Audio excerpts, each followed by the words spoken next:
the best news I've heard in 8 years. Stephen Smith's death is being investigated as a homicide. South Carolina Law Enforcement Division made that official overnight and even elaborated just in the last couple of hours, saying the homicide investigation actually began in 2021. Our Tara Jabor joins us now. And Tara, you've been following this story for, nearly 2 years now? This is something Stephen Smith's mother, Sandy, has been waiting so long to hear. Tessa, Katie, absolutely it is. Sandy has never believed that her son died in a hit and run. She's always believed that he was murder. And now she's hopeful that SLED is investigating this as a homicide and that there will be justice. The bombshell announcement came from Smith's legal team on Tuesday night following a phone call with SLED chief Mark Keel, revealing, quote, they were waiting until the Murdaugh trial was over before making the announcement out of concern that witnesses would not be as forthcoming under the Murdaugh sphere of influence, end quote. SLED told the attorneys that more resources are being devoted to Stephen Smith's case now that the Alec Murdaugh trial is over. Now, Murdaugh was convicted this month of killing his wife Maggie and son Paul. And as for Stephen Smith, his case was originally classified as a vehicular homicide. Highway Patrol records show the Murdaugh name was brought up over a dozen times during the initial investigation. Buster's name came up numerous times in interviews.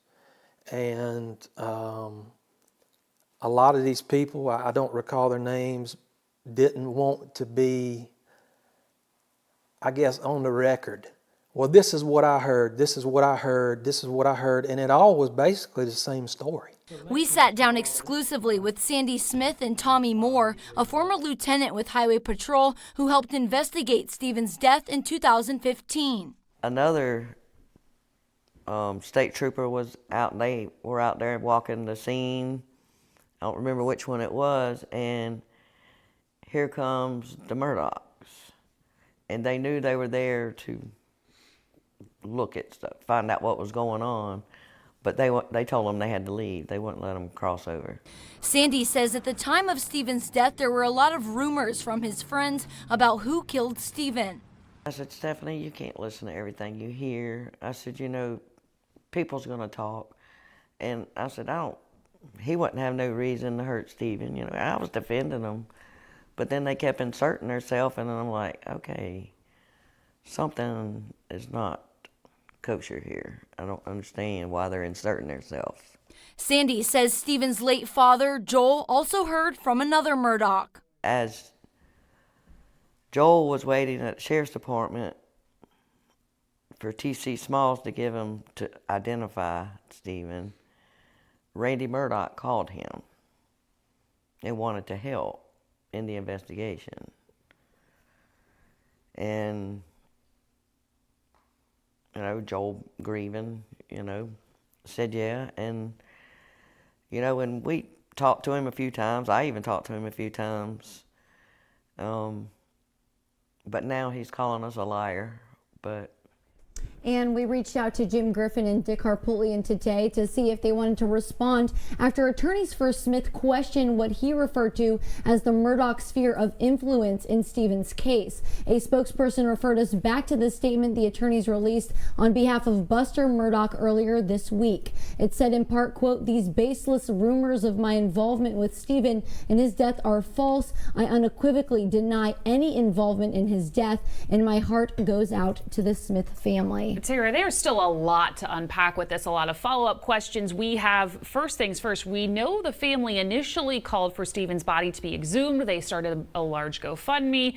It would also pay for an independent autopsy and some experts, as I understand it. Yeah, Katie, absolutely. And we really don't know the date of when that exhumation could take place, but SLED did say that they'd like to work with the Smith family and the attorneys if they do decide to do that. And, you know, I sent a number of questions today to SLED about the case, and we asked to interview SLED Chief Mark Keel. We're still waiting to hear back about that. We also wanted to ask SLED a few more questions about what appears to be a discrepancy in a press release sent by SLED this afternoon in a SLED lab document from 2015 that our investigative team obtained. That document says the Hampton County Sheriff's Office specifically asked SLED crime scene to assist in the investigation of a possible homicide in the Smith case, but today SLED said, quote, SLED was not requested by the Hampton County Sheriff's Office or the South Carolina Highway Patrol to investigate Mr. Smith's death in 2015. And we did hear back, Katie, from SLED about that possible discrepancy. They referred us back to the original statement. So guys, right now SLED is still looking for information about the death of Stephen Smith. You can call or email SLED if you have that. Tara, thank you. And Sandy Smith's GoFundMe is getting close to hitting a milestone, nearly $100,000 donated in just 1 week. 2,800 people have donated. The monies will be used to pay for an independent exhumation and autopsy. One of the messages written on the page simply, use this to find justice for your son. Our investigative team has been covering the Stephen Smith case since SLED said it was reopening it in 2021. You can go back and listen to those episodes in our podcast, The Murdaughs, Murders, Money, and Mystery. Our News 4 team also put out a brand new episode last night. Scan that QR code there for direct access. The podcast has been downloaded nearly 2 million times. Gender identity and sexual orientation. A policy banning such conversations between teachers and students is being proposed in Charleston County schools. And our Kennedy Buck spoke to people on both sides on this controversial issue. And Kennedy, how did this conversation even start? Katie, Tessa, I spoke with Ed Kelly today, the CCSD board member who drafted this policy for the district. He tells me that he created this after receiving an email from a concerned father. The father told him about a discussion between a second grader and a teacher about gender identity. Others say conversations like these are important to help children figure out who they are. And he told me that his daughter's having nightmares and asked him, Daddy, am I going to wake up tomorrow being a boy? That's what spurred board member Ed Kelly to draft a policy that would restrict employees to engage in dialogue with any students on topics regarding sexual choices, sexual preferences, or gender fluidity.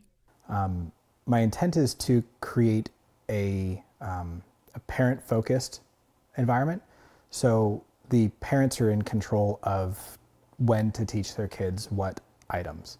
Nonprofits like We Are Family say conversations like these are important to have when children are young.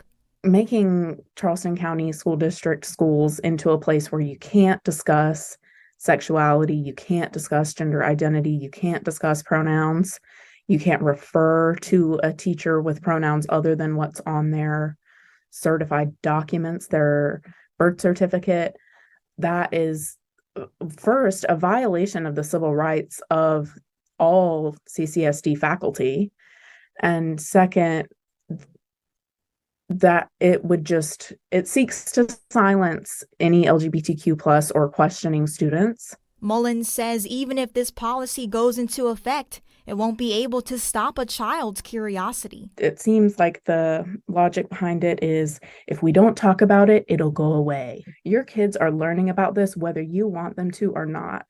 But Kelly believes that at the end of the day, these conversations should be started by parents, not teachers. Even if we as a district are not legally compelled to enact a policy of this nature, I think it is the prudent and wise thing to do to protect children from adults who use the classroom to platform their own personal ideals. Kelly says he is working with the legal team as he continues to look over the policy in its draft phases. After that, the formal draft proposal will then go into a committee before it is discussed in open session.